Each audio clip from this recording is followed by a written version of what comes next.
Assalamualaikum warahmatullahi wabarakatuh. Perkenalkan, nama saya Aski Afenswar.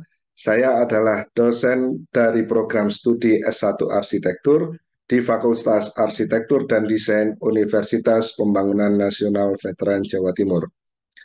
Pada kesempatan ini, saya akan menjelaskan tentang pernyataan diri dosen dalam unjuk kerja Tridharma Perguruan Tinggi atau PDDOKTPT di bidang pengajaran yang meliputi delivery, interaction, dan assessment. Pada unjuk kerja ini, saya akan menjelaskan tentang salah satu mata kuliah yang saya ampu, yaitu asas ruang luar, yang diawali tentang deskripsi mata kuliah, bahan kajian, capaian pembelajaran, metode pembelajaran, interaksi dosen dan mahasiswa, serta penugasan dan penilaian. Baik, saya mulai penjelasannya.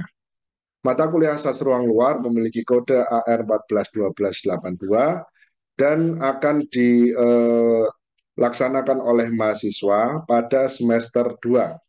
Jadi pada tahun pertama perkuliahan mereka. Jumlah SKS adalah 2 SKS dengan sifat mata kuliah wajib dan tidak ada prasyarat. Deskripsinya sebagai berikut: mata kuliah asas ruang luar membahas tentang gramatika asas ruang luar, elemen-elemen alam dan buatan, detail pada ruang luar, ruang terbuka publik, sekuen dan serial vision, teknik perancangan ruang luar, serta ruang luar pada arsitektur tradisional dengan mengidentifikasi, menginterpretasi, menguraikan, menarik kesimpulan, dan mengkonsepkan pada objek kasus dengan kajian berupa tulisan, visual, dan verbal. Adapun mata kuliah asas ruang luar ini telah memiliki buku ajar untuk menunjang pembelajaran yang bisa diakses secara bebas oleh mahasiswa. Selanjutnya, saya akan menyajikan bahan kajian atau materi pembelajaran pada mata kuliah ini, antara lain yang pertama, gramatika ruang luar, yaitu berupa konsep dasar, jenis, dan elemen pembentuk ruang luar, elemen alam dan buatan pada ruang luar, ruang terbuka publik, sekuen dan serial vision, teknik perancangan ruang luar, dan ruang luar pada arsitektur tradisional. Berdasarkan bahan kajian sebagaimana yang disebutkan di atas, capaian pembelajaran mata kuliah ini antara lain CPMK 1, mahasiswa mampu menjelaskan tentang gramatika ruang luar sebagaimana teori dan pendapat para ahli dengan benar. CPMK 2, mahasiswa mampu mengidentifikasi elemen pembentuk ruang luar pada objek studi karya rancang arsitektur sesuai dengan jenisnya dengan benar. CPMK 3, mahasiswa mampu mengevaluasi elemen pembentuk ruang luar pada objek studi karya rancang arsitektur sesuai dengan fungsinya dengan benar. CPMK 4, mahasiswa mampu menjabarkan tentang definisi, jenis, dan klasifikasi ruang terbuka publik sesuai teori dan peraturan dengan benar. CPMK 5, mahasiswa mampu menggali aspek sekuen dan serial vision pada objek studi karya rancang arsitektur dengan baik. CPMK 6, mahasiswa mampu menerapkan teknik perancangan ruang luar dalam bentuk desain skematik dengan baik. CPMK 7, mahasiswa mampu menguraikan aspek ruang luar pada arsitektur tradisional dalam bentuk kajian ilmiah dengan baik. Selanjutnya saya akan menjelaskan tentang metode pembelajaran. Metode pembelajaran saya ada dua. Yang pertama adalah ceramah dan diskusi, dan yang kedua adalah penugasan. Pada ceramah dan diskusi, saya menerapkan metode Student Centered Learning atau SCL, yang mana maksudnya adalah mahasiswa merupakan subjek utama dari pembelajaran yang berhak untuk memberi pendapat apapun sesuai dengan kemampuan daya nalarnya. Dalam hal ini, dosen memberikan materi perkuliahan dengan diiringi sisipan-sisipan pertanyaan kepada mahasiswa dan meminta pendapat kepada mahasiswa, sehingga mahasiswa dapat mengikuti alur perkuliahan dengan baik. Selanjutnya, metode penugasan, kami menggunakan metode case-based learning dengan menggunakan objek studi sebagai langkah awal untuk memantik daya kritis dan daya nalar mahasiswa. Objek studi diinvestigasi mendalam untuk menemukan kesalahan yang timbul untuk kemudian dapat dihindari, atau apabila mahasiswa menemukan hal-hal yang baik, tentu akan diambil manfaatnya untuk kemudian dikembangkan. Selanjutnya, metode pembelajaran dengan project based learning, mahasiswa ditugaskan untuk membuat desain skematik ruang luar pada proyek nyata dengan menerapkan teknik perancangan yang sudah diajarkan. Selanjutnya, kami akan menjelaskan tentang interaksi dosen dengan mahasiswa. Yang pertama adalah tatap muka, yang merupakan interaksi langsung atau direct interaction yang dilaksanakan sebagaimana dan sesuai dengan jadwal kuliah. Yang kedua adalah video ajar yang merupakan interaksi tidak langsung atau indirect interaction yang bisa diakses mahasiswa secara bebas melalui platform berbagi video. Jadi pada interaksi ini mahasiswa bisa mempelajari kembali melalui video ajar yang telah diberikan dimanapun dan kapanpun. Selanjutnya adalah e-learning merupakan platform untuk menempatkan materi atau bahan ajar sekaligus sebagai media untuk mengumpulkan tugas. Jadi pada platform ini, apabila mahasiswa ada yang tertinggal tentang materi dan bahan ajar bisa mengambil langsung pada platform ini. Kemudian media grup chat, yaitu merupakan media untuk berdiskusi dan tanya jawab melalui aplikasi berbagi pesan. Dalam grup chat ini, mahasiswa dapat bertanya langsung apabila ada hal-hal yang belum dipahami mengenai materi maupun tugas. Selanjutnya, saya akan menjelaskan tentang penugasan sekaligus penilaian. Jadi tugas pertama adalah survei taman kota. Mahasiswa melakukan survei taman kota sesuai dengan pembagian objeknya dengan mengidentifikasi elemen alam dan elemen buatan. Adapun tugas ini dimulai pada minggu ketiga atau minggu keempat. Kemudian mahasiswa diminta untuk presentasi sejak minggu keempat ya sampai minggu ke-7. Presentasi ini dilaksanakan 20 menit di akhir proses perkuliahan sehingga mahasiswa dapat berkomunikasi langsung dengan sesama rekan mahasiswa sehingga dapat terjadi interaksi antar mahasiswa yang mana manfaatnya bisa diambil untuk mahasiswa itu sendiri. Adapun bobot proses dari kegiatan ini adalah 10%. Jadi yang dinilai adalah nilai-nilai presentasi, nilai-nilai proses, keaktifan mahasiswa dalam berdiskusi, dan lain sebagainya. Selanjutnya tugas kedua adalah mengevaluasi kinerja taman kota. Mahasiswa mengevaluasi kinerja taman kota dan memberikan arahan desain. Jadi dari tugas pertama, mahasiswa melanjutkan dengan memberikan arahan desain berdasarkan masukan-masukan serta daya nalar dan pemikiran kritis mahasiswa yang diuraikan dalam bentuk foto, sketsa, maupun media gambar lainnya. Bobot penilaian pada tugas ini adalah 30%. Tugas selanjutnya adalah merancang desain skematik ruang luar pada bangunan nyata, misalnya pada bangunan kampus yang mereka tempati pada saat ini, mereka merancang ruang luarnya di sekitar gedung yang mereka tempati saat ini. Format A3 dengan finishing bebas berwarna. Bobot hasilnya adalah 20%. Selanjutnya, tugas evaluasi akhir semester antara lain membuat kajian ilmiah ruang luar pada arsitektur tradisional. Adapun kami sengaja menyisipkan tentang ruang luar pada arsitektur tradisional agar mahasiswa mampu mendapatkan pemikiran-pemikiran dan dasar-dasar arsitektur tradisional dari literatur-literatur yang ada. Dan mahasiswa menyadari tentang kearifan lokal yang tumbuh pada masyarakat sekitar dan masyarakat tradisional. Adapun laporan format A4 yang dilengkapi foto dan sketsa.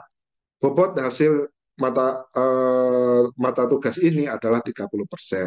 Selanjutnya dengan ditambahkan dengan bobot kehadiran 10% sehingga genaplah 100% bobot penilaian pada mata kuliah ini.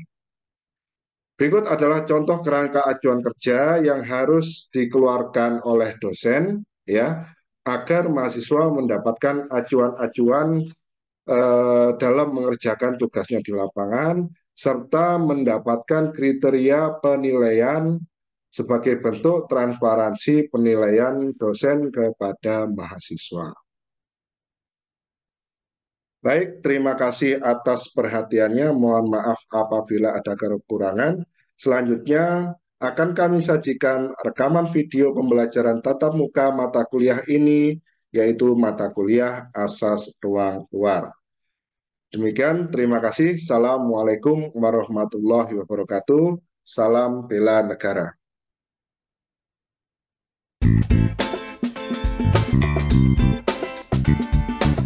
Assalamualaikum warahmatullahi wabarakatuh. Baik, selamat pagi semuanya. Jadi kita masuki minggu ke-13, yaitu saya akan menjelaskan tentang teknik perancangan luar. Jadi setelah Anda mengetahui dan belajar survei kemarin, ya, kita sekarang belajar bagaimana kita bisa merancang ruang luar. Ya. Jadi kemarin Anda belajar tentang elemen alam, elemen buatan, yang mana itu merupakan segmen-segmen dari keseluruhan sebuah perancangan. Ya, ketika segmen-segmen itu nanti dikombin beserta dengan prinsip-prinsip perancangan yang ada, itu akan menjadi teknik perancangan ruang luar yang baik. Baik, ini adalah sumber materinya, dan ini bisa menjadi sumber Anda dalam belajar lebih lanjut. Yang pertama, bukunya Yoshinobu Ashihara. Ini memang buku tua, cuman ini di Asas Ruang Luar, ini istilahnya buku babon, buku induk yang sering menjadi rujukan dalam merancang asas ruang luar. Gitu ya. Kemudian komponen perancangan arsitektur lanskap. Di sini buku ini ditulis oleh Bapak Rustam Hakim. Beliau selalu mengupdate bukunya mulai tahun 2000-an sampai terakhir cetakan 2018. Di situ juga lengkap, Anda bisa membacanya. Kemudian tentu buku ajar yang telah kami susun, buku ajar asas ruang luar. Selanjutnya kita ke proses perancangan. Nah, ini yang menarik. Sebelumnya harapannya Anda punya catatan semua ya. Jadi catatan tulis, silakan Anda keluarkan catatan tulis, karena apa yang saya tulis di layar proyektor ini itu akan saya bagikan. Tetapi apa yang saya sampaikan itu adalah experience yang pernah kami lakukan, yang biasanya memang jauh lebih penting daripada apa yang tertulis di papan. Begitu ya. Jadi proses merancang, pertama fakta dan data. Ya, kemarin kan Anda itu mengumpulkan fakta dan data. Ya, fakta dan data, Anda survei lapangan, Anda latihan survei lapangan. Jadi begitu ya. Kalau survei lapangan, apa yang harus disiapkan sebelum Anda survei harus sudah disiapkan dari rumah. Jangan sampai di lapangan nanti ketika survei Anda masih harus bingung buka kertas kosong. Contohnya gini, ketika Anda survei kepada sebuah taman, setidaknya bentuk tamannya kan Anda bisa lihat di Google Earth. Gitu ya. Setidaknya bisa lihat di Google Earth, kemudian Anda bisa membuat bentuk dasarnya, jalannya, kemudian di Google Street View Anda bisa melihat fitur-fiturnya, setidaknya trotoarnya di mana dan sebagainya. Itu kemudian Anda bawa di lapangan, jadi di lapangan itu tidak kosongan. Jadi punya basic yang mana ketika di lapangan Anda tinggal ngasihkan ukuran, menjelaskan fitur-fitur dan materialnya, gitu. Jadi ini masukan terkait proses dan cara Anda dalam survei lapangan. Kemudian data apa saja yang harus diambil dari survei lapangan? Antara lain data lapangan, luas lapak, kondisi klimatologi, kondisi tanah berkontur atau tidak, dan seterusnya. Kemudian fungsi dan aktivitas, maksudnya ini apa? Sekeliling dari lahan Anda ini, fungsi aktivitasnya bagaimana? Gitu ya. misalnya di situ di sebelahnya ada gedung perkantoran. Outnya gedung perkantoran itu di mana? Jangan sampai Anda meletakkan misalnya zebra cross itu tepat di sisi outnya dari gedung perkantoran tersebut. Tentu kan nggak mes. Sehingga di tempat baru kita ini harus bisa menyesuaikan dengan existing yang sudah ada. Jadi begitu ya. Kemudian Anda melanjutkan dengan konsep skematiknya. Konsep skematiknya itu bisa berupa zoning. Ya, tentu Anda saat konsep itu juga membuat kebutuhan ruang kan. Setelah itu Anda membuat zoningnya, mana zona publik, ya, entrance, exit, kemudian area parkir dan seterusnya. Kemudian pra-desain atau desain awal.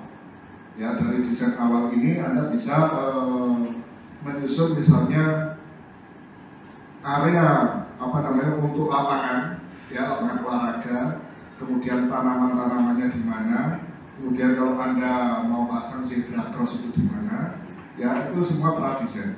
Karena apa? Finalisasinya ada di pengembangan desain, yaitu penggambaran DED-nya.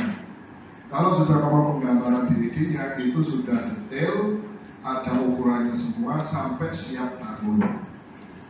Nah, proses perancangan seperti ini itu kan sebenarnya yang Anda lakukan di mana? Di PA. Di perancangan arsitektur itu kan juga demikian. Sebenarnya kesimpulannya adalah sistem perancangan semua sebenarnya universal. Tinggal tergantung pada konteks apa yang akan dirancang. Seperti itu. Jadi ini tetap bermanfaat buat mata kuliah perancangan atau bahkan saat Anda lulus kerja nanti, ini tetap dipakai. Ya. Ini contohnya pengumpulan data dan fakta. Mungkin Anda pernah di PA2 seperti ini, ya. Yang atas itu adalah kondisi existing, kemudian yang bawah itu tanggapan terhadap existing. Kemudian jangan lupa isu-isu perancangannya, ya, yang dapat diangkat itu kan sangat beragam, kondisi tapak, serta tapak dan sebagainya. Kemudian analisis terhadap kondisi existingnya, jadi tanggapannya ini. Baik, sampai di sini ada yang ditanyakan?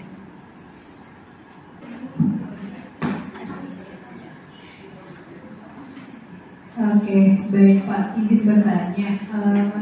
Contoh dari isu perancangan itu apa aja ya Pak? Terima kasih.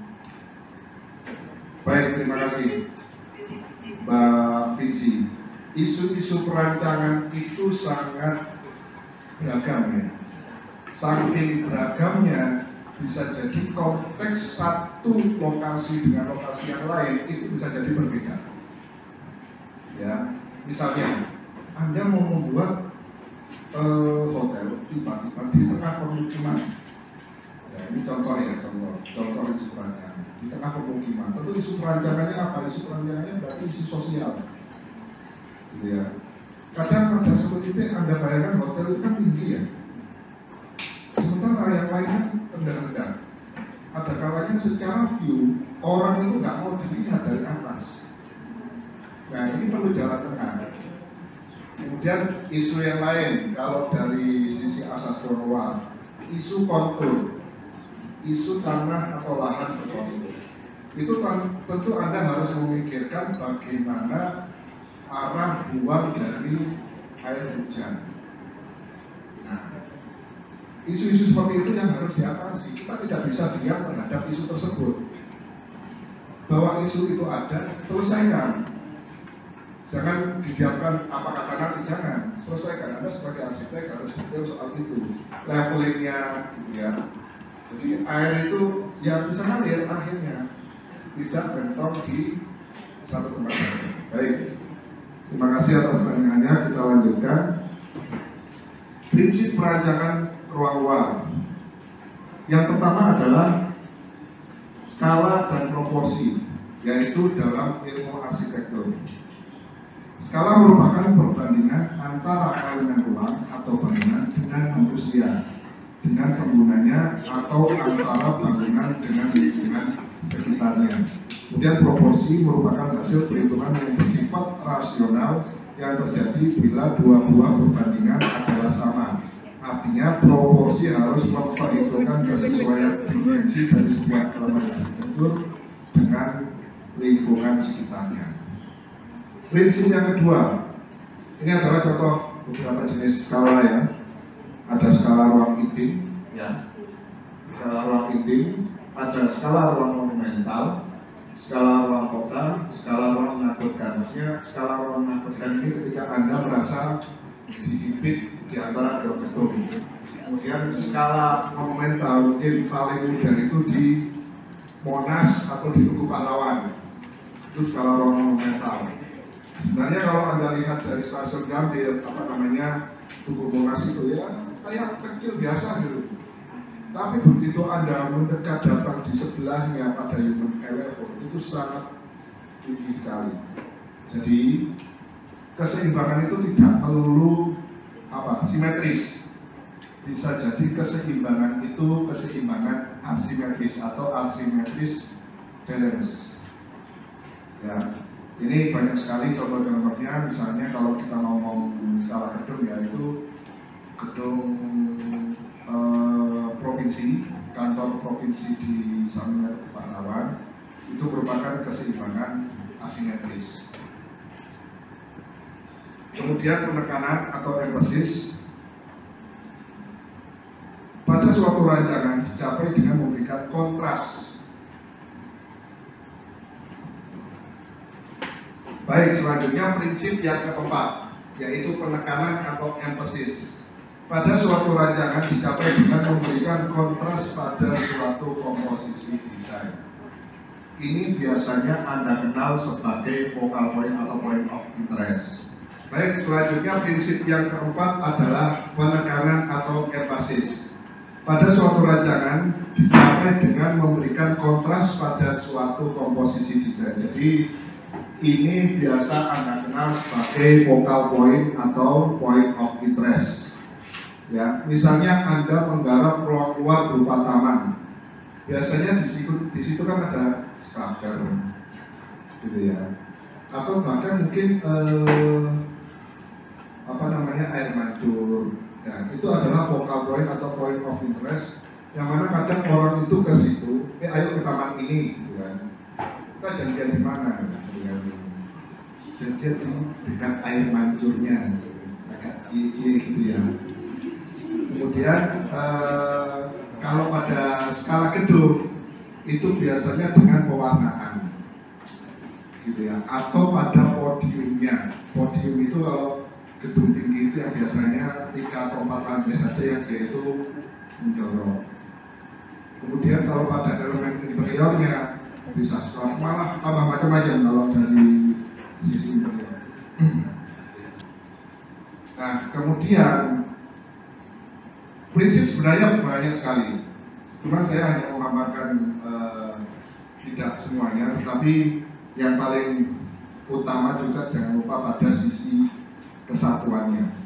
Karena kalau Anda mengandalkan irama saja, atau salah satunya itu hasilnya kurang bagus.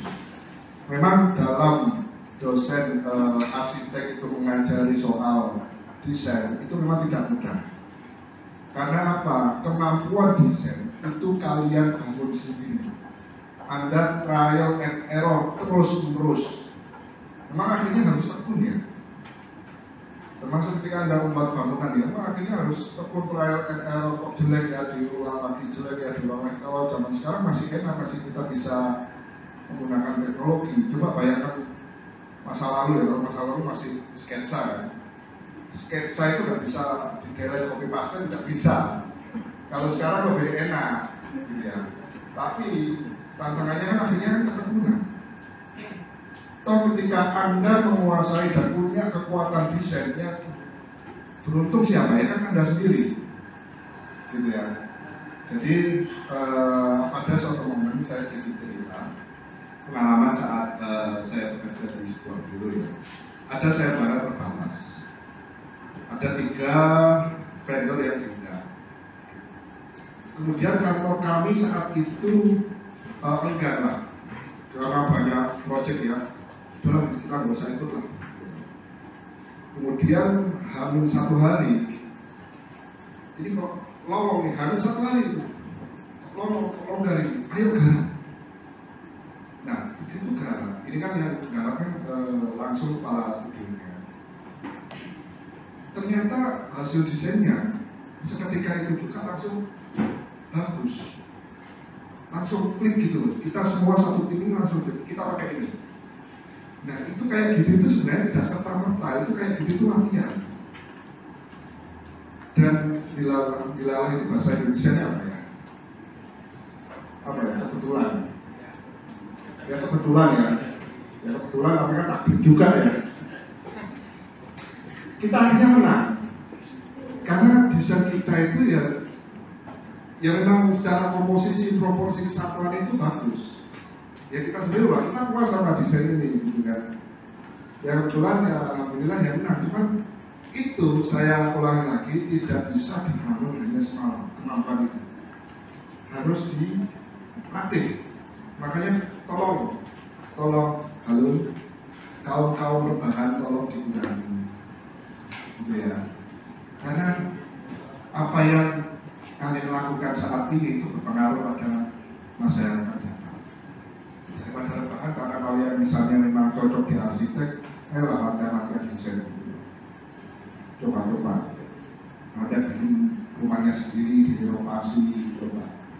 Karena kemampuan desain itu sekali lagi ya untuk Anda sendiri. Baik, sampai sini ada pertanyaan?